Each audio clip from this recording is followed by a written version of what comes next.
Hello and welcome back to the channel.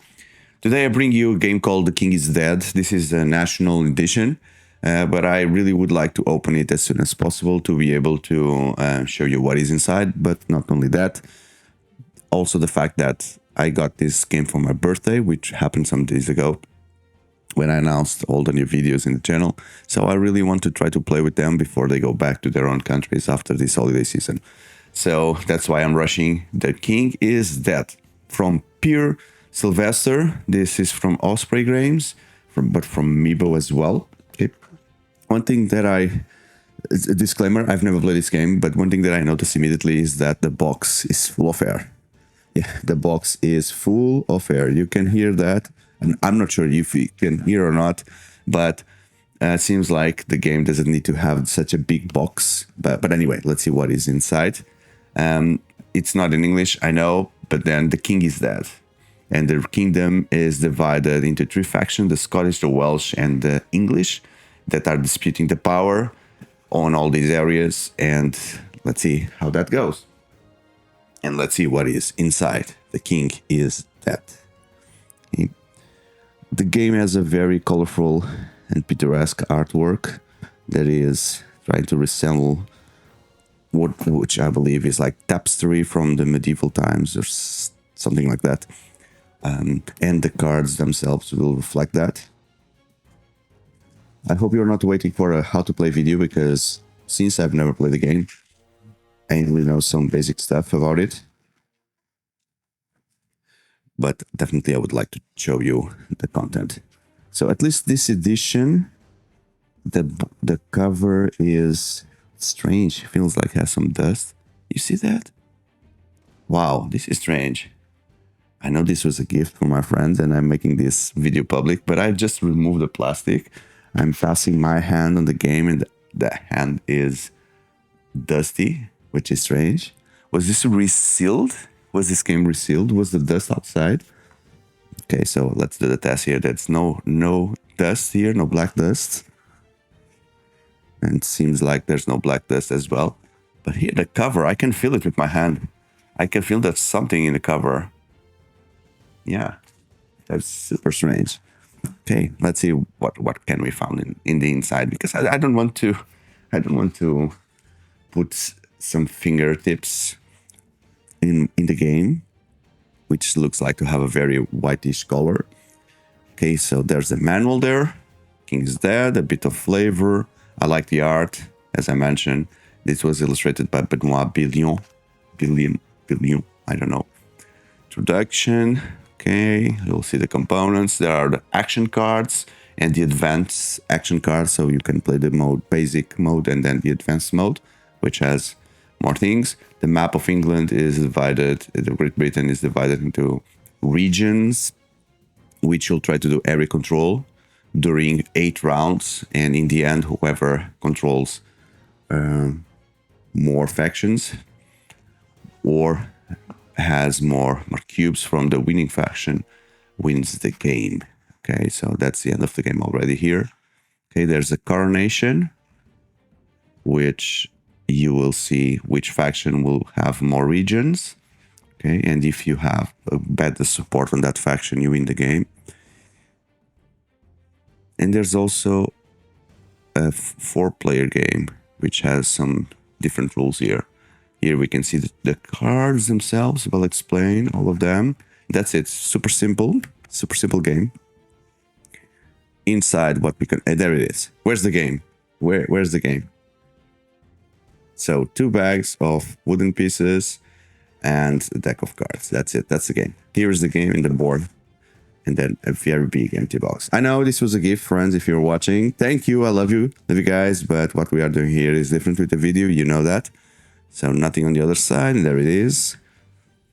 So you have numbers around the board where you put the territory cards. Every round you will be looking at one of these locations for disputes. Then the locations are Moray, which is in blue, hometown of one of the blue faction. There's Strathclyde, Gwynedd, Devon, Essex, Warwick, Lancaster, Northumbria. Though I'm not familiar with these names. I'm sorry. And then France. France is also here. France is everyone loses the game if France invades, and that can also happen. What I'm also seeing here is that there is a foil. You see the foiling around here. The lines in the regions are divided by only on the outside. So it's only on the outside, which looks very cool. Also here around the board and the level of detail here, I love it. This kind of flowery medieval frames. The game comes also with the bag, because you'll be randomly taking things from the bag in the beginning, and then you'll be dividing the cubes among the players, and then the bag is not worthy. And especially the bag is very whitish, so I hope that I don't put any fingertip there. It's a plastic bag, and let's take the rest of the components. So I guess the plastic bag that they are offering, the extra one, will be for the cards. There will be cubes representing the 3 factions, okay? And the discs, which will represent the faction that is controlling. So if the Scottish will be the Blues, the Reds would be the Welsh, and the yellow ones would be the English. Not sure if there is any connection with the countries, these colors, but what happens then if after the power struggles this faction is controlling here, then you put the disc and it's controlling. Then you have the Scottish, and then the English will be controlling in that way. But if you have a black disc, that means that France will be controlling. And if France has 3 discs, you see, 1, 2, 3. If those 3 discs go into the board, everyone loses and France wins. So basically the game wins. Okay, that's it. And then how do you influence the region? So randomly in the beginning, there will be some cubes around. No one will be winning, and then we'll go one by one, going region by region every round, and do the power struggles. So you'll be preparing every round. You'll be preparing for the power struggle that will happen, and you'll be able to use the cards in your hand.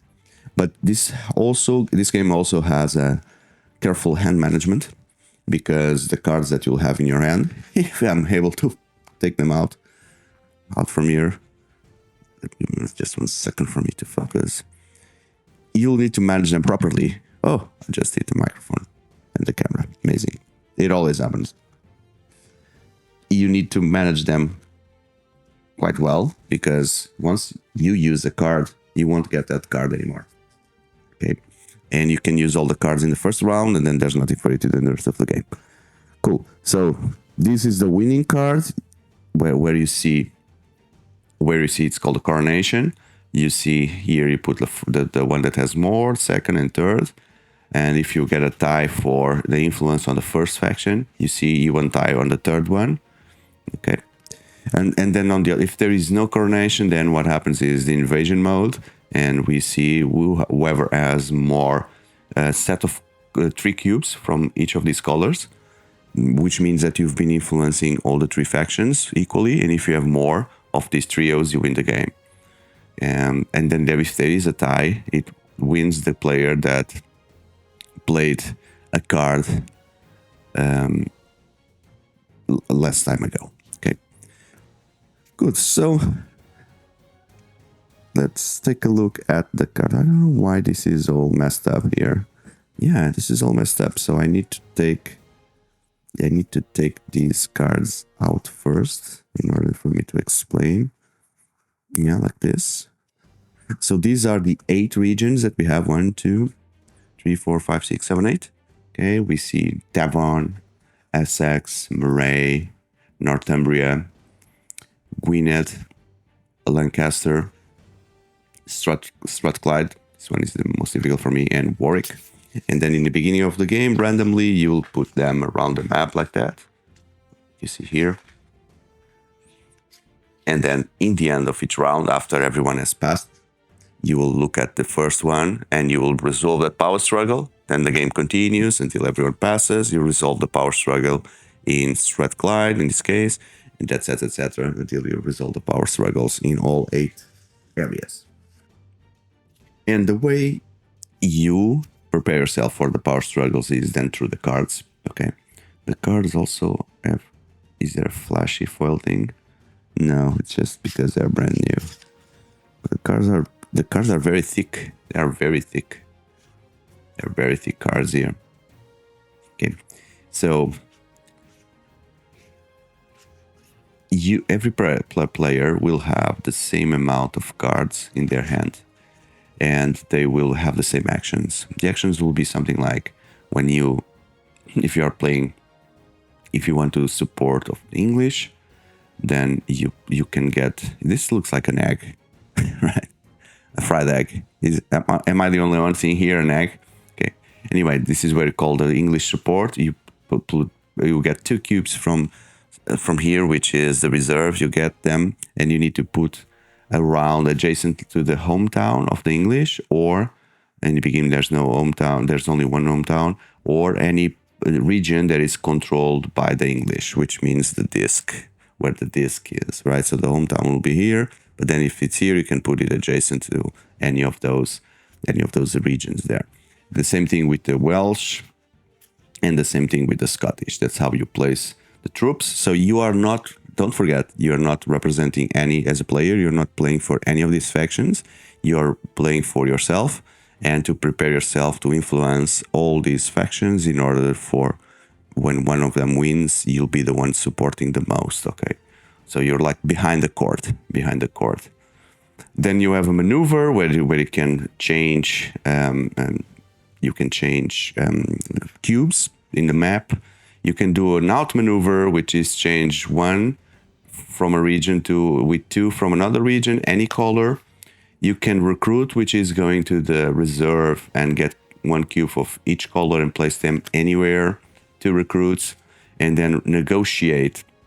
You can change the order of any of these cards, and one of them you need to put a white circle, which the game also has 4, 1 for each player, because you will have 1 negotiate card, and that card you put it on a region where it cannot change anymore. Okay, so you cannot change the order of the same card twice. At least one of them, one of the ones that exchange order. Another thing that you cannot do is if I play a maneuver, the next player cannot play another maneuver just to cancel the maneuver that I did. You cannot do that. There needs to be some card in between, and then you can use the maneuver again to cancel the previous maneuver. Okay, or you can use an outmaneuver to cancel the maneuver. That will be legal. Okay, so and then there are the advanced cards like the spy, help, which these ones I don't know, resist. Then you start seeing some repetition again. Negotiate, march. March looks like an invasion here. Contend, smash, or there's the egg again. The treason.